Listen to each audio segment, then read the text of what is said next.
Hello everyone, मैं मुफ्तीन। स्वागत है आपका मेरे चैनल पे। आप देख रहे हैं एस कुलिनरी और आज हम बनाने वाले हैं गोभी पराठा की रेसिपी। इससे पहले की वीडियो में मैंने आपको गोभी पराठा कैसे बनाते हैं ये आपको बताया है, लेकिन आज की रेसिपी बहुत ही अलग है, बहुत ही सिंपल है। गोभी पराठा की रेसिपी के साथ ही मैं आपको एक चटनी की रेसिपी बताने वाला हूँ जो कि बहुत ही टेस्टी लगती है इसके साथ। तो चलिए शुरू करते हैं रेसिपी को। तो ये है हमारी गोभी पराठा की रेसिपी और इसके साथ है धनिया और हरे लहसुन की चटनी, जिसका टेस्ट बहुत ही अच्छा लगता है गोभी पराठा के साथ। इस तरीके से गोभी पराठा बनाने में बहुत ही आसानी से ये बन जाती हैं और टाइम भी कम लगता है। तो इसके लिए आप 2 फूल गोभी लेनी है और इस तरीके से इसके टुकड़े कर लेने हैं और इसे अच्छी तरीके से धो लेना है। फिर इस तरीके से इसे ग्रेट कर लेना है, बिल्कुल बारीक ग्रेट करना है आपको। इस बात का आप ध्यान रखें। इस तरीके से कुछ बड़े टुकड़े बच जाते हैं उसे भी उठाइए और ग्रेट कर लीजिए। ये आपको ध्यान रहे कि कोई भी बड़ा टुकड़ा नहीं होना चाहिए, वरना जो है आपका पराठा फटने लगेगा। तो इस तरीके से आप ग्रेट कर लीजिए। इसमें नमक मिला दीजिए। नमक मिलाएंगे हम अच्छी क्वांटिटी में, जिससे कि इस गोभी का, ग्रेट की हुई गोभी का हम सारा पानी निकाल लें, फिर भी इसमें नमक की मात्रा बची रहे।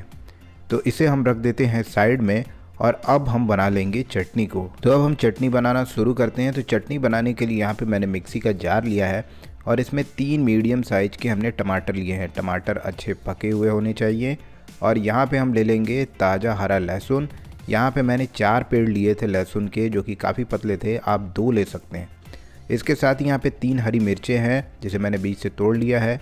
साथ ही यहाँ पे कटा हुआ अदरक है लगभग 1 इंच का।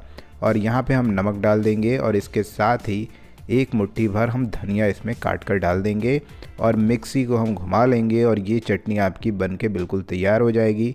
बहुत ही सिंपल रेसिपी है ये चटनी की और टेस्ट बहुत ही लाजवाब है। और अब हम क्या करेंगे कि अब हम आटा लगा लेते हैं पराठा बनाने के लिए। तो यहाँ पे नॉर्मल हमने घर का ही आटा लिया है। इसमें हम डाल देते हैं नमक और नमक को अच्छी तरीके से मिक्स करना है। बस पानी डाल के हमें इसे गूंद लेना है। अगर आप चाहें तो इसमें मोयन डाल सकते हैं, आप चाहें तो इसमें अजवाइन भी डाल सकते हैं, लेकिन इसकी कोई ज़रूरत नहीं होगी। बस आप जिस तरीके से नॉर्मल रोटी बनाने के लिए आटा लगाते हैं उस तरीके से आप आटे को लगा लीजिए, बिल्कुल आसानी से।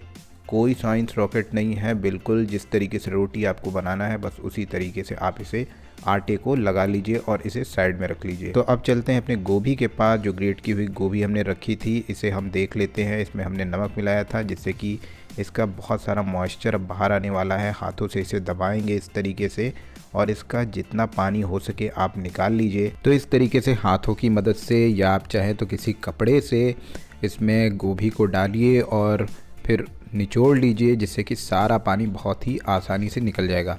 इससे होगा क्या कि गोभी का एक्स्ट्रा जो मॉइस्चर है वो निकल जाएगा और जब आप इसे पराठे में यानी कि आटे में भरेंगे तो आटा जो है गीला नहीं होगा। तो आप देख सकते हैं इतना ज़्यादा जो है कि पानी इससे बाहर निकला है। तो इस पानी को हटा देते हैं। आप चाहें तो सब्जी में उसका यूज़ कर सकते हैं। तो यहाँ पे हमारे पास जो बची हुई गोभी है इसे हाथों से इस तरीके से हम खोल लेंगे। इसे हम इस तरीके से अलग अलग कर लेंगे और फिर इसके बाद हम इसमें बाकी के इंग्रेडिएंट डालेंगे। तो बाकी के इंग्रेडिएंट हम देख लेते हैं। तो शुरुआत करेंगे हम कटे हुए धनिया को डालने से। धनिया आप अच्छी तरीके से काटें, थोड़ा बारीक कर लें। और इसके बाद हमें इसमें डालना है अदरक मिर्च का ये पेस्ट हमने बनाया है। इसमें लहसुन हमने नहीं डाला है, आप चाहे तो लहसुन भी डाल सकते हैं। और इसके साथ ही इसे अच्छी तरीके से हमें मिक्स कर लेना है, मिला लेना है।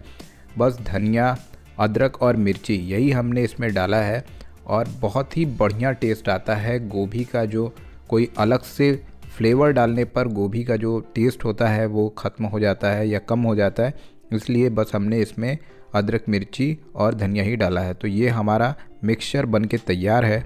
तो हम पराठा बनाना शुरू करते हैं। तो यहाँ पे एक लोई हम तोड़ लेंगे। रोटी बनाने के लिए जितनी बड़ी लोई आप लेते हैं उससे थोड़ी सी बड़ी लेनी है आपको। इसे अच्छी तरीके से चिकना कर लीजिए और उसके बाद इसमें एक कैविटी बनाइए और उसके बाद हम इसमें स्टफिंग को भरेंगे। आपको इस बात का ध्यान रखना है कि जो हमने गोभी ग्रेट की थी उसमें बड़े पीसेस ना हो, वरना जो है कि हमारे पराठे फटेंगे। तो इसलिए आप इस तरीके से कैविटी बना लीजिए और इसके बाद इसमें हमने स्टफिंग को डाल दिया है और स्टफिंग डालने के बाद बस इसे सील कर दीजिए आप। गोभी जो है बहुत ही अच्छी तरीके से पक जाएगी। और इससे पहले की जो मैंने वीडियो बताई थी आपको गोभी के पराठे की, उसमें मैंने गोभी के मिक्सचर को मसाले के साथ भून के बनाया था उसका भी लिंक आपको डिस्क्रिप्शन में मिल जाएगा, आप उसे चेक कर सकते हैं। तो इस तरीके से धीरे धीरे करते हुए हमने इस आटे की लोई को जैसे सील कर दिया है और उसके बाद हम इसे फिर से आटे में थोड़ा सा डस्ट कर लेंगे और उसके बाद हम इसे थोड़ा सा अपने हाथों से इसे बड़ा कर लेंगे इस तरीके से, जिससे कि गोभी जो है अच्छी तरीके से फैल जाएगी, गोभी की स्टफिंग फैल जाएगी और उसके बाद हम इसे बेलना शुरू करेंगे। तो बस अब इसे बेलना शुरू करते हैं। बेलने का तरीका आपको पता ही है, आप इसे अच्छी तरीके से बेल लीजिए, कोशिश करिए थोड़े हल्के हाथों से इसे बेलिए और तवे को गैस पे रख दीजिए जिससे कि तवा आपका अच्छे से गर्म हो जाए। तवा गर्म हो चुका है, अब इसमें हम पराठे को रख देते हैं। तो एक तरफ इसे हो जाने के बाद इसे थोड़ी देर बाद इसे पलट लीजिए, जिस तरीके से आप रोटियां बनाते हैं बिल्कुल उसी तरीके से। फिर ऊपर से आप लगाइए तेल, घी, बटर, जिसमें भी आपको खाना हो उसे आप लगा लीजिए और फिर इसके बाद इसे पलट लीजिए। तो ये जो पराठे हम बना रहे हैं इसकी खासियत ये है कि हमने इसमें कोई मोयन नहीं दिया है और इसे हमने बस नमक डाल के ही नॉर्मल तरीके से गूंदा है और ये पराठे जो बनेंगे ये बहुत ही सॉफ्ट, बहुत ही नरम बनेंगे और बहुत ही टेस्टी बनने वाले हैं। तो बहुत ही सिंपल तरीके से इस पराठे को मैंने आपको बनाना बताया है और इसी तरीके से आप बहुत ढेर सारे पराठे भी बना सकते हैं। तो ये पराठा तो हमारा बन के तैयार हो गया है और बाकी के पराठों को अब हम बना लेते हैं। तो बाकी के पराठों को भी हम धीरे धीरे इसी तरीके से बना लेते हैं और बहुत ही आसानी से आप इस तरीके से फुले फुले और बहुत ही अच्छी तरीके से ये पराठों को बना सकते हैं। इन गोभी के पराठों को तो आप बनाएंगे ही, साथ में ये जो टमाटर और हरे लहसुन की जो हमने चटनी बनाई है इसे ज़रूर बनाइएगा। बहुत ही बढ़िया कॉम्बिनेशन है, आपको ज़रूर पसंद आएगा। तो वीडियो को लाइक शेयर करें, चैनल को सब्सक्राइब करें। Thank you so much.